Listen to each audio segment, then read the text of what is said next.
Louisiana's Digital Equity Plan. Louisiana's Digital Equity Plan, and this panel will be presented by Dr. Stephen Barnes and David Lyman, MPA. Dr. Barnes is from the Kathleen Blanco Public Policy Center, and David Lyman is from ConnectLA. You can read the description of the session and their bios on page 16 of the conference booklet, which is linked in the chat. And from there, I'll turn it over to our presenters. Good morning, everybody. Thank you, Liam, for the introduction. Thank you to the Governor's Office of Disability Affairs for inviting us. I'm David Lehman. I'm the Program Manager of the Governor's Office of Broadband Development and Connectivity. I am joined today by Dr. Stephen Barnes, my mentor and colleague. He is the Executive Director of the University of Louisiana Lafayette Kathleen Blanco Public Policy Center. We've spent the entire past year really studying and researching broadband and digital equity throughout Louisiana, and we're here today to talk about that. Before we go into what digital equity is and how important it is and how individuals with disabilities are involved, I want to talk about the history and timeline of broadband development throughout Louisiana. Our journey really began in 2019 as Governor John Bel Edwards was traveling throughout the state. He comes from a rural area, and he saw that many citizens and many constituents did not have access to high-speed, affordable, or reliable internet. So he created the Bell Commission. This stands for the Broadband for Everybody in Louisiana Commission. And this task force was really formed to study the problem of broadband in Louisiana and identify potential solutions. In their research, they identified that 1.5 million Louisianians did not have access to reliable internet. This equates to roughly 1 in every 3 Louisianians not having internet. That was in 2019. A few months later, the pandemic hit and the legislature saw this same need. They saw this same need because almost overnight, citizens were forced to do their schoolwork online, their telework online, and the elderly population had to schedule telehealth visits, many for the first time ever. So they created our office within the governor's office. They had a conversation with him and they said, "We like your commission, we like your task force.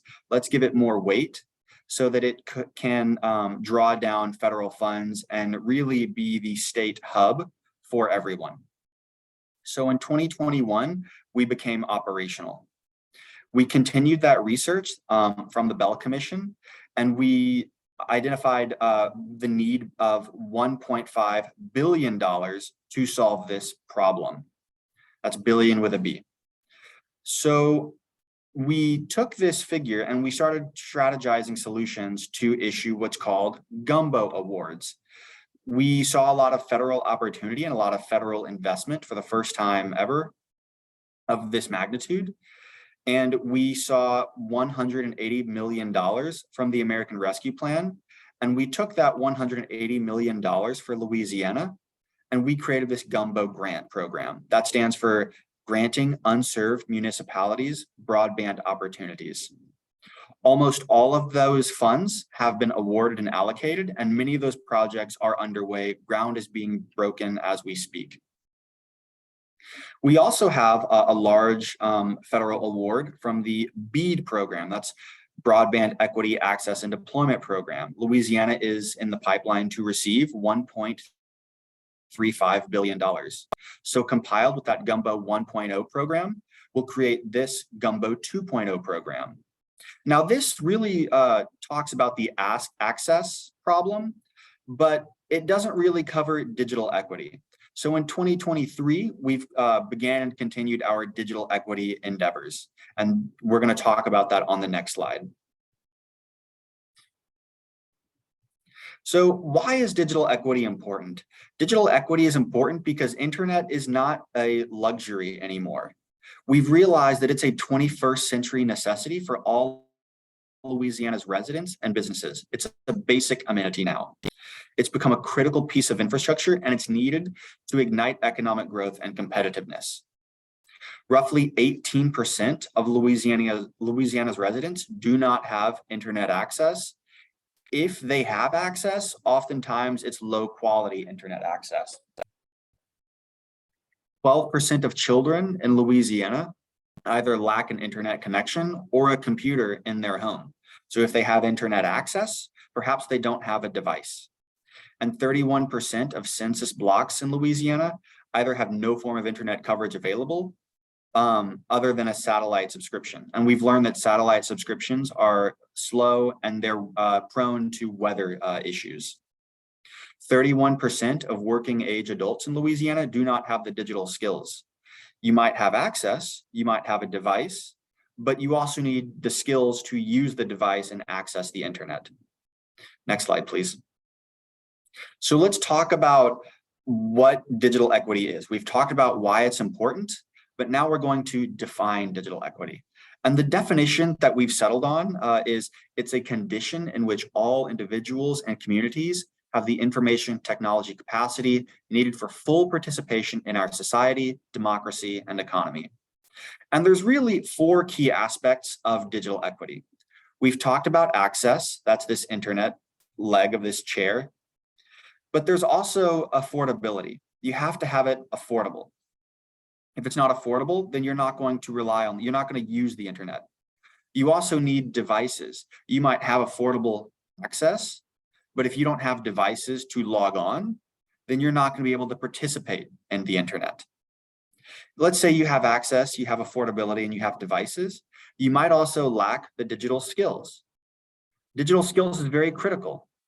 You might have those 3 components, but without the digital skills to log on, you can't fully participate in this digital economy, this digital world. Next slide, please. So what is the digital divide?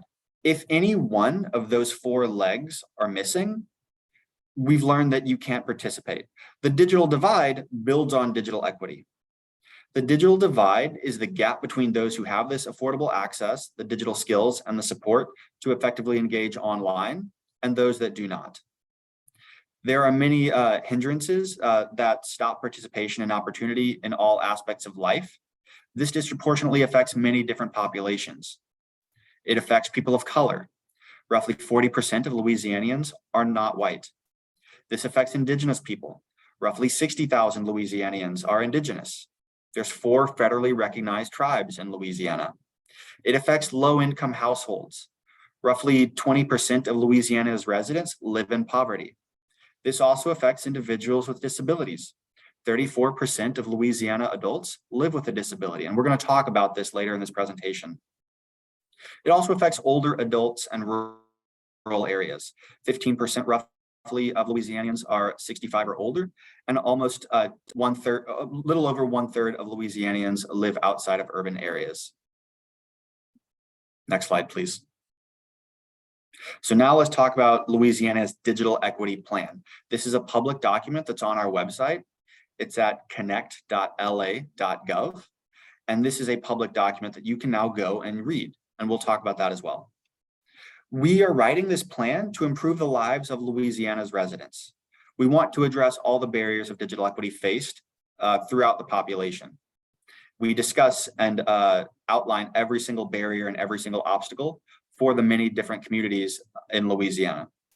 This plan is going to help us secure federal funding to achieve digital equity and to improve current broadband infrastructure, especially as we prepare for this Gumbo 2.0 program that'll start late this year or early next.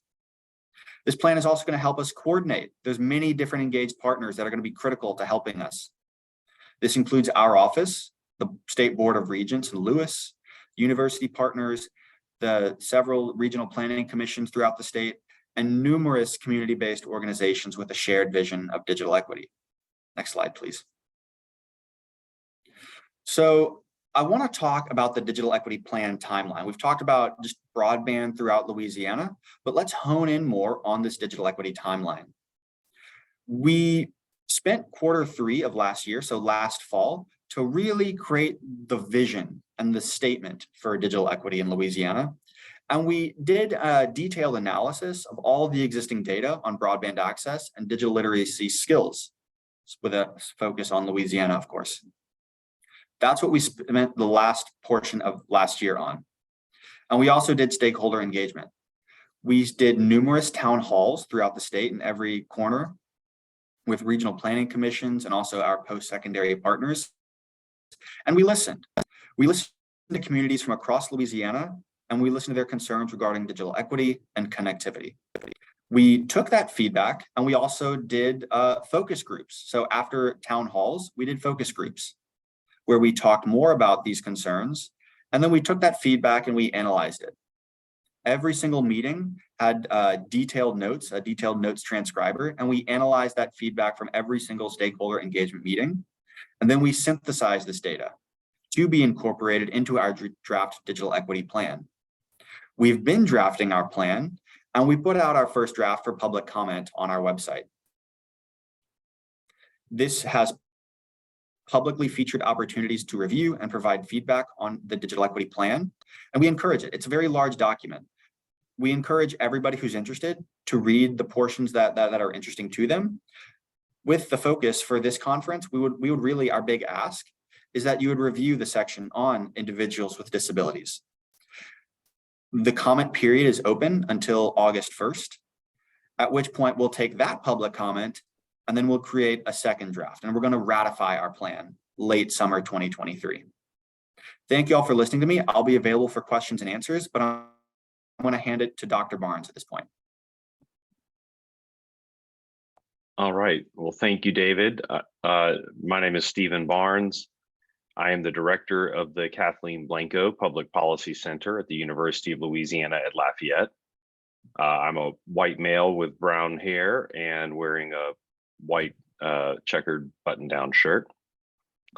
It is a pleasure to have an opportunity today to share with you some of the highlights from the work that we have done on digital equity over the last year. As David outlined, the broader scope of this digital equity plan touches on a long list of historically disadvantaged groups and communities within the state. And there is a lot of intersectionality across those different groups. For purposes of focus today, we're going to share with you some of the key information that we captured regarding individuals with disabilities. But as David said, the full plan is out for public comment, and we would encourage all of you to explore that plan and provide any and all feedback to help us ultimately arrive at the best plan possible for Louisiana. So in terms of defining the scope of the problem, a little bit more information about some of the data and context background that we identified with regard to individuals with disabilities. As David noted earlier, as many as 1 in 3 adults in Louisiana have 1 or more disabilities, according to the Behavioral Risk Factor Surveillance System conducted by the CDC, with 24% of disabled Louisianians living in poverty, and 35% are considered asset limited, income constrained, and employed. So the working adult population, yet still living at fairly low income levels, and that ALICE population, something many of you may be familiar with, is a concept that's really been developed and promoted by the United Ways and is used throughout the state as a resource for helping to better understand, I think, the breadth of challenges facing families, even those who might be above the poverty line, yet still struggling to make ends meet. Another key factor here, of course, would be assistive or adaptive technology and internet connectivity that have really become essential for the daily functioning of individuals with disabilities. But we do know that high costs and lack of online accessibility often exacerbate functional impairments and cause digital exclusion. Throughout the plan, we've got targeted sections that try to identify barriers that are shared broadly across the state of Louisiana, as well as barriers that might be more unique to specific populations. So some of those barriers we identified in this context would be specialized assistive or adaptive technology can often be expensive, and many cannot afford to pay for it out of pocket. There are technological training and knowledge barriers within the community, and there are not adequately trained and staffed digital navigators to help disabled individuals in particular. Digital exclusion also exacerbates vulnerability by preventing the full independence of disabled individuals. And in that context, when we look at inaccessibility of online government services, that can make it more difficult for those with disabilities to do a variety of things, including using public transportation, accessing educational resources, applying for public benefits, and finding assistive resources. So there is clearly a need here for additional support.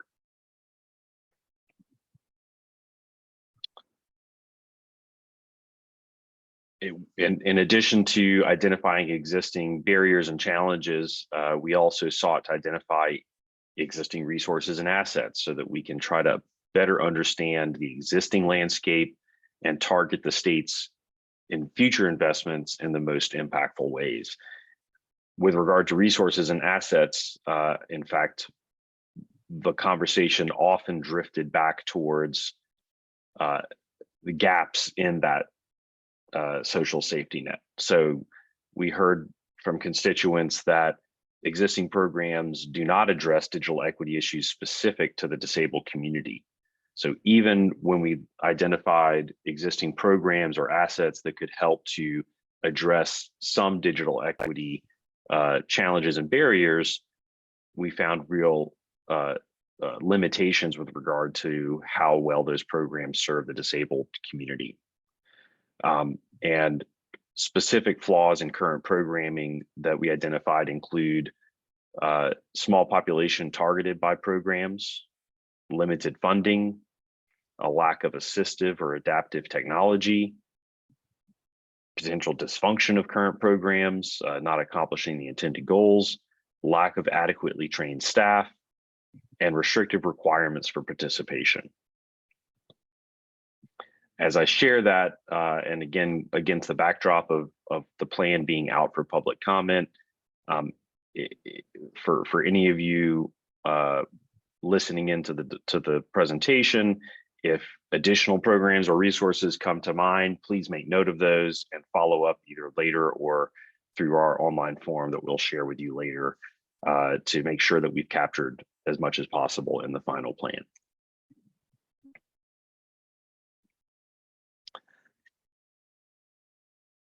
So with that background information and kind of existing landscape in mind, we've made recommendations in the digital equity plan for implementation of the state's plans to expend these federal dollars and really work to address some of those challenges. And we've highlighted here several implementation strategies that really directly address issues related to the disabled population. First and foremost, device availability and affordability. So the digital equity plan recommends addressing the technology gap for assistive or adaptive technology, and states that the state should develop a funding mechanism that can be used through existing programs to acquire assistive and adaptive technology, either given as a grant to disabled persons or made available to be used as matched dollars. With regard to digital skills, we highlight the need to address the knowledge gap with technical training and support. Specifically, digital navigators or professionals who can assist people with how to access and use the internet must be trained on the availability and use of assistive or adaptive technology, as well as the programs which will pay for them. Each region in the state should have at least one person who fills this role. With regard to online accessibility and inclusivity, first and foremost, ensure that all Louisiana websites meet accessibility laws and standards. I saw a comment or offered through the Q&A chat by Jim Mitchell, highlighting the Biden administration's guidance with regard to online accessibility and noting the work being done here already in Louisiana to make sure that we've got state and local websites accessible. So thank you for that comment. We state in the digital equity plan that we must ensure that Louisiana websites meet accessibility laws and standards, and that the Louisiana Commission on Human Rights should work with the Office of Technology Services to ensure all website accessibility policies are in place and enforced. And then finally, broadband availability and affordability. Again, that's often the beginning of the conversation. I think one of the things we wanted to really emphasize in this digital equity plan is the broader extent of resources and services needed to really make to really address equity gaps in the digital space. So improved internet and phone service, absolutely. Working with service providers to improve internet reliability, especially in rural areas. That is clearly a critical piece of this puzzle, but one that is more universal across populations within the state. As David mentioned earlier, the plan is currently out for public comment.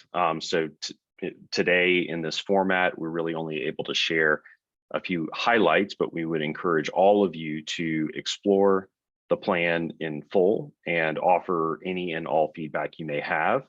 In the process, the year-long process now that we have worked through that David highlighted earlier, we put a great deal of effort into stakeholder engagement and capturing input from each covered population and to get input early on into the challenges and barriers, resources and programs available for the disabled population. So we hope that we have a draft that does a very good job of capturing the current landscape in Louisiana and identifying the areas of greatest need and prioritizing solutions. But we continue to be open for additional comment, and the public comment is intended to capture additional feedback and ensure that we have a very robust plan. As David noted earlier, the public comment period closes on August 1, so early next week. We don't have too much more time left because we want to get this plan finalized and submitted to the federal agency because the sooner we can do that, the sooner we can unlock those dollars and really begin the implementation process. We would highlight that detailed information on individuals with disabilities is on pages 83 through 88. It is a very lengthy plan. There was a lot of information that we thought needed to be captured. So when you first open to explore this plan, it may seem to be an overwhelming document. So we would draw your attention to pages 83 to 88 as an area that might be the most pertinent to focus on first. But I would also recommend all of you consider recommendations that we've identified in the implementation section. Might there be additional elements or factors that we should be thinking about as we look ahead to implementation, as well as information on key performance indicators and how we as a state will monitor the progress that we will be making in the coming years. Are there additional recommendations there as well? I think would be a great place for comments. So David shared the ConnectLA website previously. The link on the screen here gets you directly to the landing page that holds a copy of the plan, as well as a link where you can provide comments directly online. And that is https://connect.la.gov/comment/. So on that page, in addition to the digital equity plan, there are 2 drafts of documents related to the broader BEAD plan for Louisiana. But if you find that digital equity plan there, you'll have 2 links, one to access the plan itself, which is a large PDF, a second that brings you to an online form which was intended to be a convenient way for people throughout the state to submit comments, but it is not the only way to submit comments. And I would say for anybody listening today or reviewing a transcript or a recording of this presentation, if anyone has trouble accessing that form, they are welcome to reach out directly to us at the Blanco Center, either via email or via phone, and we'll have that contact information on the last slide. Having covered that, we wanted to reserve some time in this session for additional questions or comments on the plan. And I see that we've got a few comments that have come in or questions that have come in via the Q&A feature, but Yes, I will call. Yeah, go ahead. Go ahead. I didn't mean to cut you off, but yeah, we do have a couple of questions that I can go ahead and share with you very quickly. Hang on just a second. So the first is from Jim Mitchell. He asks, what if you have all of the 4 legs that you mentioned earlier, but don't have access to assistive technology to use it? So you mentioned earlier you have the digital equity table. If you have all the elements of that table, but don't have the assistive technology. That's a great question. And I think everything about digital equity and the plan, in my mind, is about helping the general public think a little more broadly about what access really means. And with regard to the disabled population, even looking at this graphic and thinking about those 4 legs, each of those legs might mean something a little bit different for this population. In particular, devices I would think of much more broadly, and it may not purely be physical devices, but also software that could be part of the applications and services that make broadband accessible. So I think it could be thinking a little more richly about what each of these legs really means for this population. And so I would say, if you don't have the assistive technology to use it, then you don't have all 4 legs.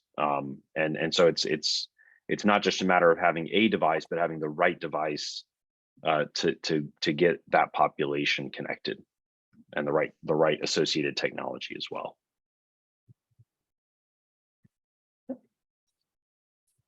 And the next question is from Kenneth Zengla. He asked, where can we access the forum? So the link right here, which I can type into the Q&A as an answer, is the https://connect.la.gov/comment. And I'm adding that now.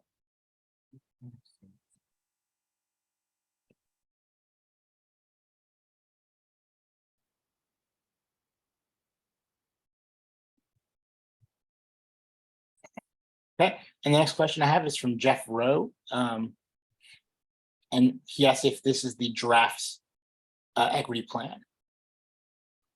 That is correct. This is the draft. And in terms of process, we went through multiple iterations sort of internally and following up with stakeholders that we had worked with throughout the regional outreach, as well as follow-up focus groups, so that this first public facing draft could be a very good one, in my opinion.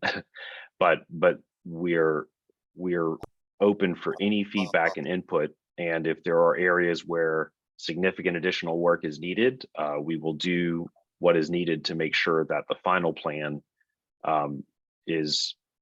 sets Louisiana up for long-term success.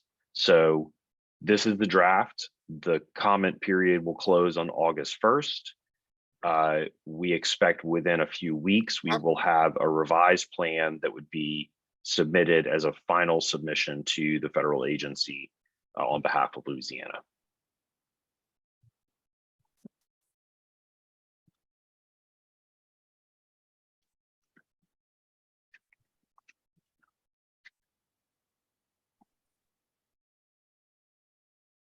And we do have about 20 minutes left in this session. So if anyone has any additional questions, please ask them now.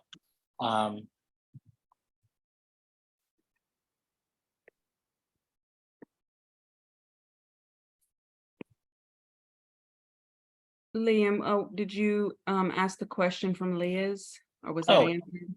I thought that was answered, sorry. So Liz says, I have noticed that many families I've worked with have smartphones, but not tablets, laptops, desktops, or printers. It is incredibly difficult to not make errors when propagating a forum, following links, etc., back and forth. Any suggestions on how to handle this? Yeah, just to echo that, this is David. That really falls into the device issue. So we were talking about software, but yeah, I mean, devices is really composed of hardware and software. A phone is a tool to use internet, absolutely. But it's not the strongest of tools. It's not the most effective of tools. So tablets are very important in addition to desktops and laptops. Yeah, I would add to that, I think a recognition that when we really take an honest assessment of where we are as a state, and this may not come as a surprise to many folks, is that we're doing great work in terms of planning and moving quickly towards investing in broadband and expanding access, but we're starting at a place of great disadvantage, and it's going to take a lot of time and considerable resources. The great news is that we have a huge, unprecedented federal investment that we can harness for maximum impact.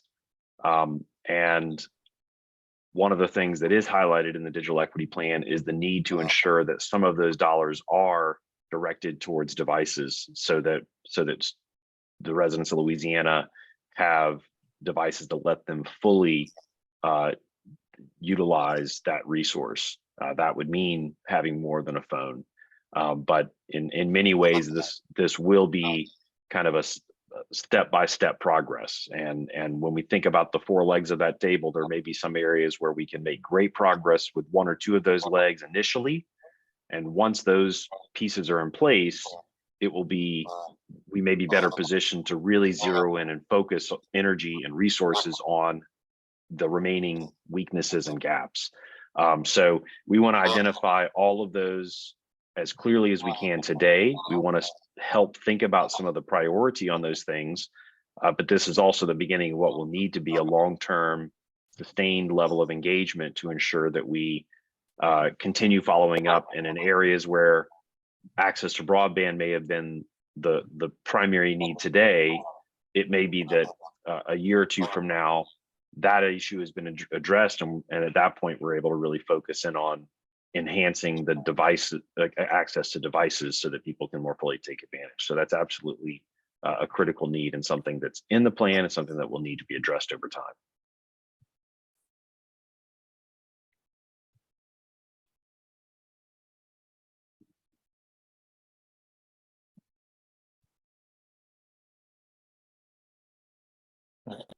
And so Samantha said that she noticed on Facebook some advertisements for a government program through Medicaid tablets. Unsure of the specifics, but it may be something to investigate, or someone may have more information on that.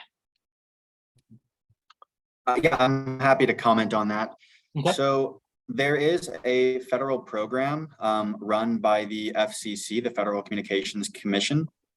And this program is called the Affordable Connectivity Program, or ACP for short.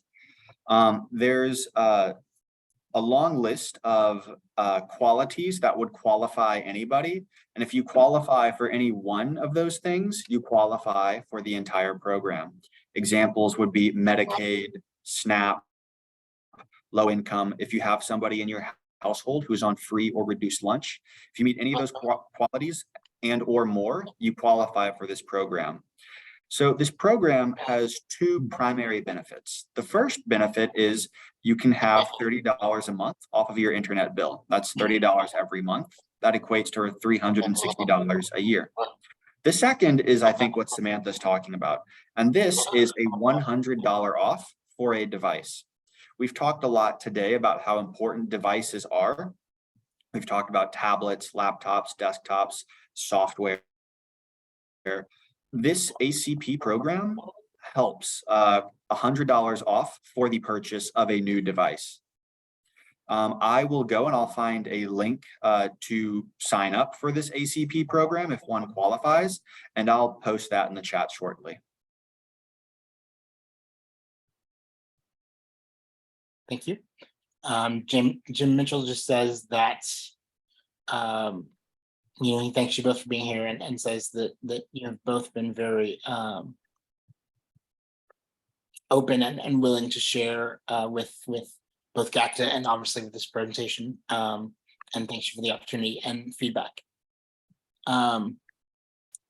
Kenneth says that I'm seeing issues with setting up captioned phones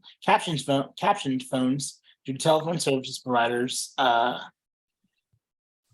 changing to cellular home or satellite technology. Satellite services are problematic at times, and sometimes if technology is not adapted.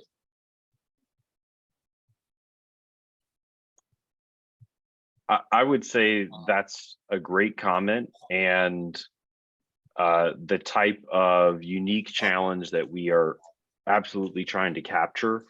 And I will make a note of this comment provided here today, but would encourage, and so we can make sure that that something about this issue is captured in the plan.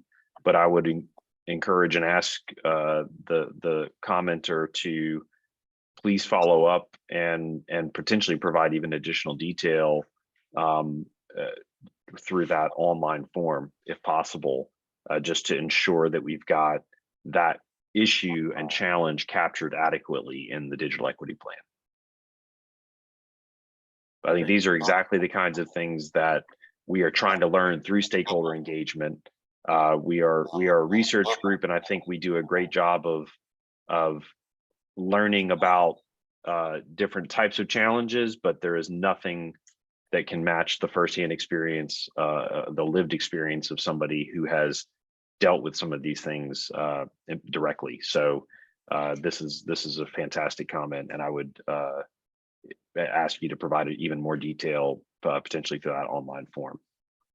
Yeah, and Kenneth did mention that he's going to comment on the link that you provided for that. And the last comment that I'm seeing is that Jim Mitchell mentioned that you can sign up for the Affordable Connectivity Program through your internet provider.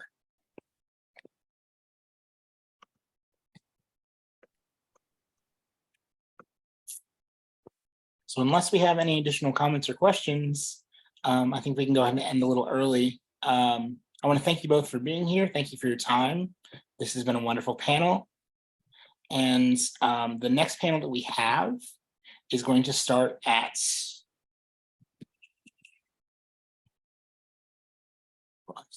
there we go. Close up the next. Yep. So the next panel that we have is going to start at 11:30. It is going to be supporting youth with emotional disabilities, strategies for success.